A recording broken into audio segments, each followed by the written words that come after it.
Baik, Bismillahirrahmanirrahim. Assalamualaikum warahmatullahi wabarakatuh. Selamat pagi teman-teman mahasiswa semester 5 Ekonomi Syariah.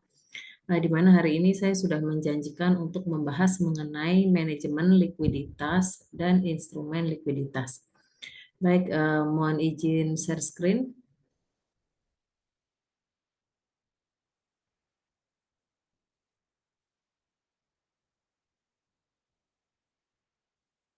Baik, manajemen likuiditas bank. Nah, ini saya yakin teman-teman semua sudah tidak asing ya.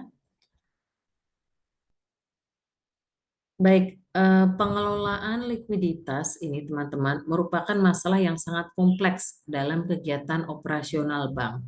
Nah, hal ini karena mencangkut dengan dana pihak ketiga, yaitu dana yang bersumber dari masyarakat dan sebagian besar sifatnya adalah jangka pendek dan tidak terduga.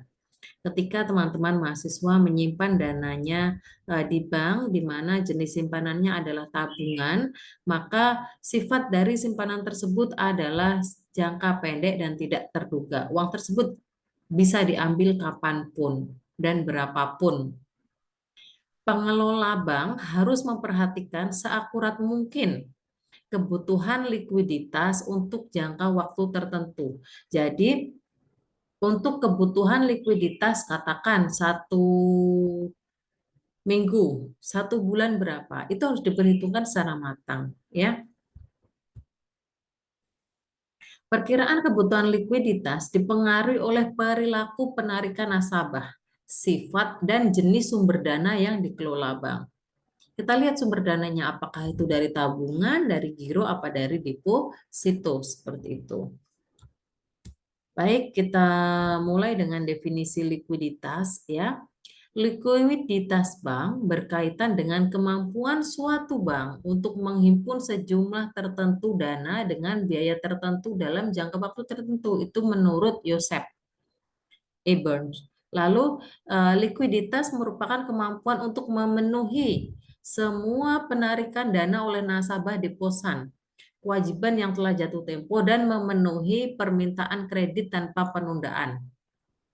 Selanjutnya, likuiditas itu berarti memiliki sumber dana yang cukup, teman-teman.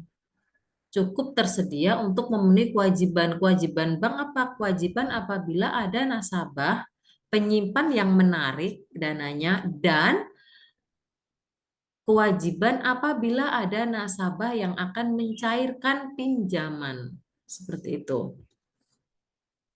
Likuiditas merupakan kemampuan bank dalam menyediakan dana cair yang dimiliki untuk menyelesaikan kewajibannya segera. Nah, kewajiban yang sudah Ibu sampaikan tadi, pembayaran, penarikan simpanan, dan penyaluran pembiayaan.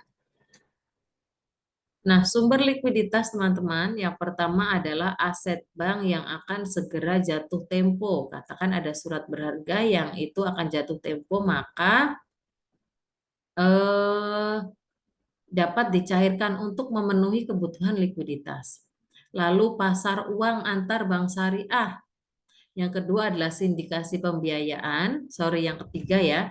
Jadi sindikasi pembiayaan itu seperti ini teman-teman. Katakan nih, Bank BSI dapat proyek eh, pembangunan jembatan senilai 2 miliar seperti itu. Nah, Bank BSI menggandeng Bank Muamalat untuk membiayai proyek ini.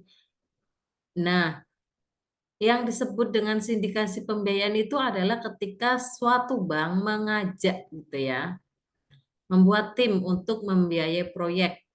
Bank lain diajak tadi, Bank Muamalat, namanya sindikasi pembiayaan. Lalu yang keempat ada cadangan likuiditas, dan yang terakhir ada dana-dana last resort. Dana-dana last resort ini dana yang bersumber dari mana? Kira-kira dana yang bersumber dari BI, ya. Selanjutnya, bank harus menyediakan dana cair ini dalam bentuk cadangan likuiditas yang sewaktu-waktu dapat digunakan apabila ada nasabah funding yang menarik dananya dan apabila ada pencairan pembiayaan.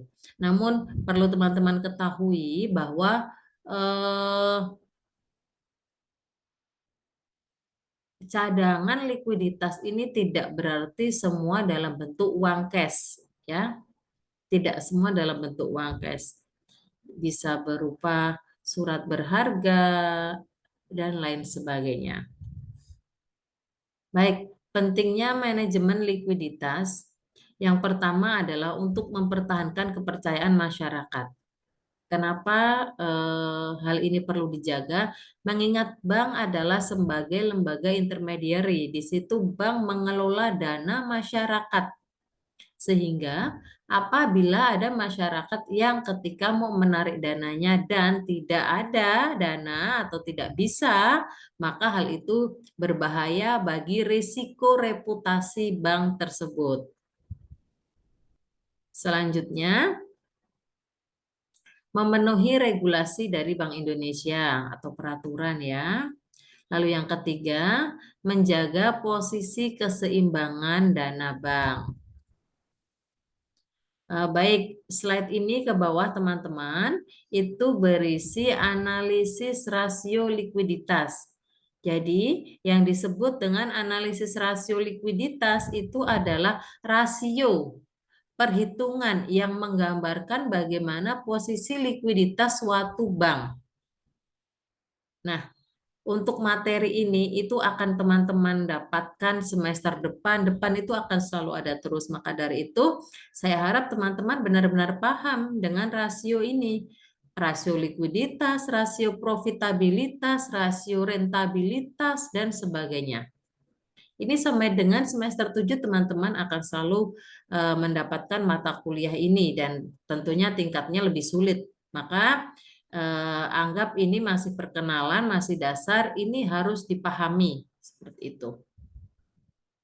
Baik, teman-teman bisa berkenalan gitu ya dengan beberapa analisis rasio likuiditas. Di sini ada CR atau cash ratio, nanti di bawahnya ada reserve requirement, ada loan to deposit ratio atau LDR. Ini kalau di bank konven ya teman-teman, LDR, loan.